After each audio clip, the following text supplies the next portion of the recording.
Break के बाद स्वागत है आपका। नोएडा से इस वक्त की बड़ी खबर आपको बता दें, चिल्ला बॉर्डर पर किसानों ने महापंचायत बुलाई है। वार्ता विफल होने के बाद महापंचायत बुलाई गई है। महापंचायत में आगे की रणनीति तैयार होगी। धरना न खत्म करने का किसानों ने ऐलान किया है। बिना मांगे पूरे हुए वापस नहीं जाएंगे।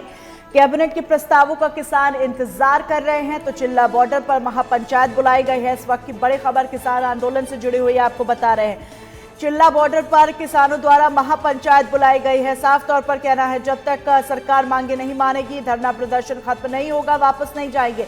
और लगातार किसान जो है वो सरकार के जो फैसला है उसका इंतजार कर रहे हैं। वार्ता विफल होने के बाद महापंचायत बुलाई गई है। आगे की रणनीति अब तैयार की जाएगी, लेकिन धरना प्रदर्शन न खत्म करने का ऐलान हो चुका है। कैबिनेट के प्रस्तावों का किसान इंतजार कर रहे हैं। दिल्ली से हमारे सहयोगी शंकर इस पूरी खबर पर लाइव जुड़ रहे हैं। शंकर, चिल्ला बॉर्डर पर किसानों ने महापंचायत बुलाई है, जिसकी अपडेट अपने दर्शकों को हम दे रहे हैं। कैबिनेट के प्रस्तावों का इंतजार हो रहा है इस वक्त, क्या कुछ अपडेट देंगे शंकर? देखिए, उम्मीद जताई जा रही थी कि 12 बजे के आसपास जो है ये प्रस्ताव किसानों का देर रात तक वार्ता चली है, मीटिंग चली है देश के गृह मंत्री अमित शाह और जो किसान नेता है उनके बीच में। ये बात निकल कर आई थी कि लिखित में सरकार के तरफ से प्रस्ताव किसानों के पास भेजा जाएगा, जिसको किसान जो है आपस में विचार विमर्श करेंगे और उसके बाद जो है सरकार को इस बारे में जानकारी देंगे। फिर तय होगा कि आज जो प्रस्तावित वार्ता थी वो वार्ता होगी या ना होगी। लेकिन अभी तक जिस तरह से आधा दिन निकल चुका है, इसमें देखें तो ये बात जरूर आ रही है इसमें कि अभी तक जो है प्रस्ताव नहीं मिल पाया है किसानों को। तो किसान इंतजार कर रहे हैं और यही कारण है कि अभी तक जो है आगे जो गतिविधि होनी थी किसान नेताओं की तरफ से, इसका इंतजार हो रहा है।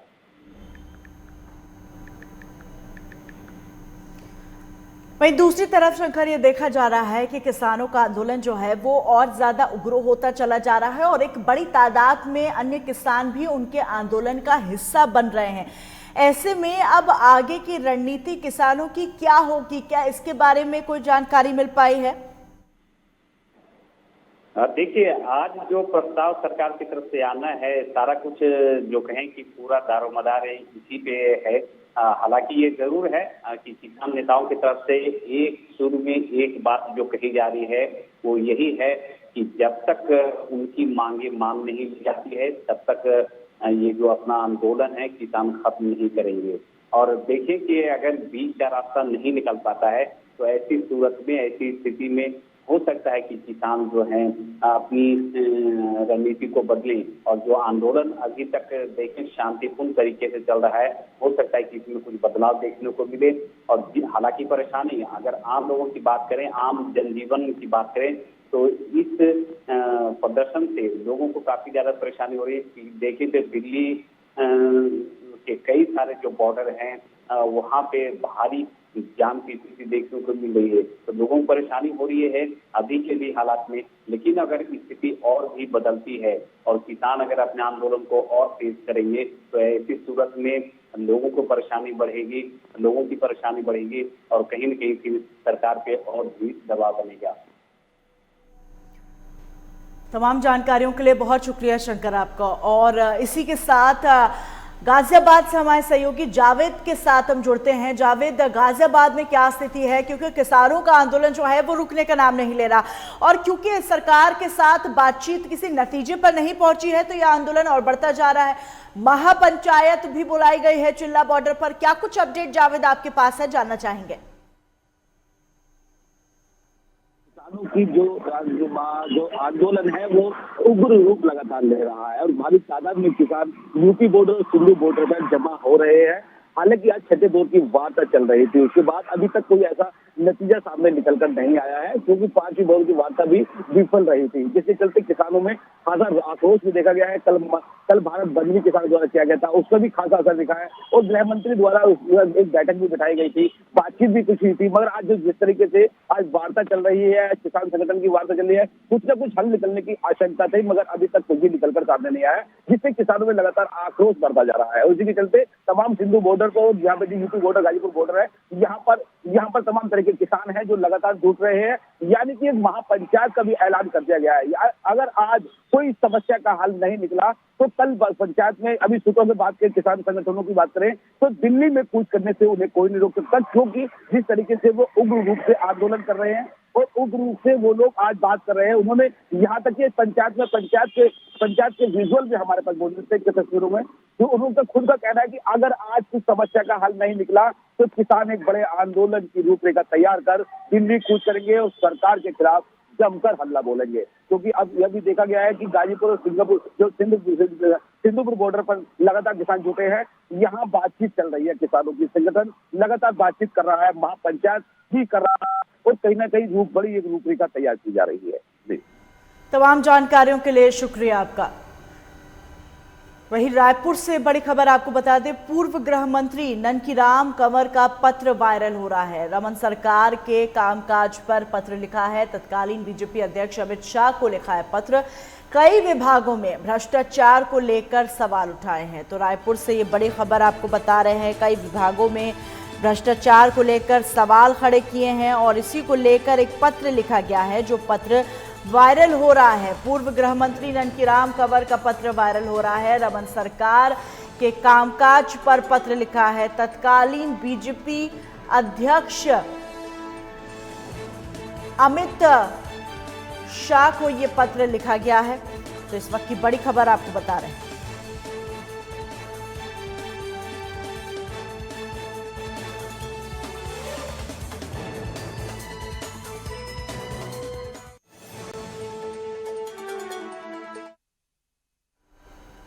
वहीं अगली बड़ी खबर आपको बता दें, राजस्थान पंचायत चुनाव में परंपरा टूटी। अधिकतर सीटों पर कांग्रेस हार गई। पंचायत चुनाव में बीजेपी का शानदार प्रदर्शन देखने को मिला। 5 मंत्रियों के इलाके में हारी है कांग्रेस। 21 में से 14 जिला प्रमुख सीटों पर बीजेपी जीत गई है। पंचायत चुनाव में 1833 सीटों पर बीजेपी जीत गई है। तो इस वक्त की बड़ी खबर आपको बता रहे हैं, पंचायत चुनाव में बीजेपी ने शानदार प्रदर्शन किया और कांग्रेस को करारी शिकस्त जो है यहाँ पर झेलनी पड़ गई है। राजस्थान पंचायत चुनाव में कांग्रेस कई सीटों पर पीछे रह गई। राजस्थान पंचायत चुनाव में परंपरा टूट गई है। अधिकतर सीटों पर कांग्रेस हार गई। पंचायत चुनाव में बीजेपी का शानदार प्रदर्शन देखने को मिला।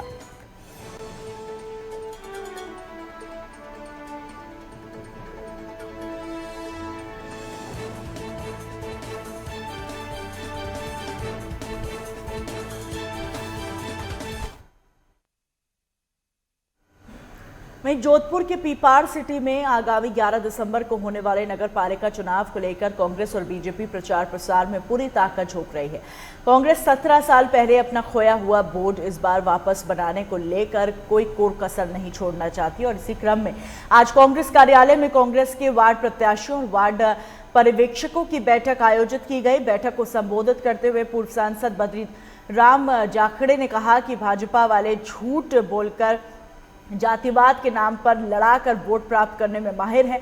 वहीं नगर पालिका चुनाव प्रभारी शिवकरण सैनी ने अपने संबोधन में कहा कि पीपाड़ विकास के रूप में बहुत पिछड़ चुका है। नगर पालिका में भ्रष्टाचार चरम सीमा पर फैला हुआ है। बिना रुपए पैसे दिए नगर पालिका में कोई भी काम नहीं हुआ।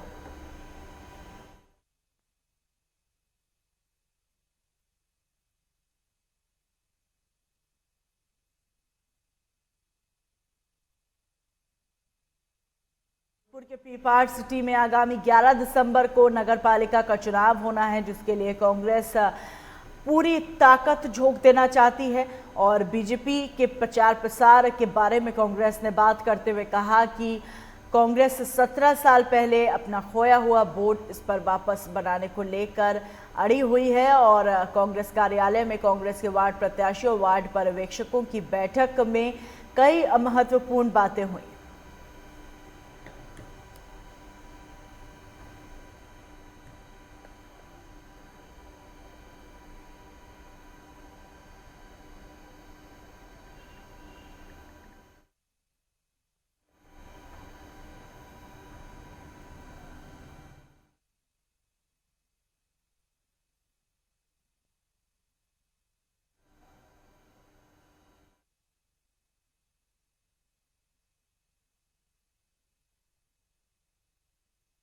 में आने वाले नगरपालिका चुनाव में दोनों पार्टियां अपनी पूरी ताकत झोंक रही हैं। अब देखना ये होगा कि 11 दिसंबर को होने वाले नगरपालिका चुनाव के नतीजे किसके पक्ष में आते हैं। और इन्हीं खबरों के साथ बुलेटिन में फिलहाल इतना ही। दीजिए इजाजत।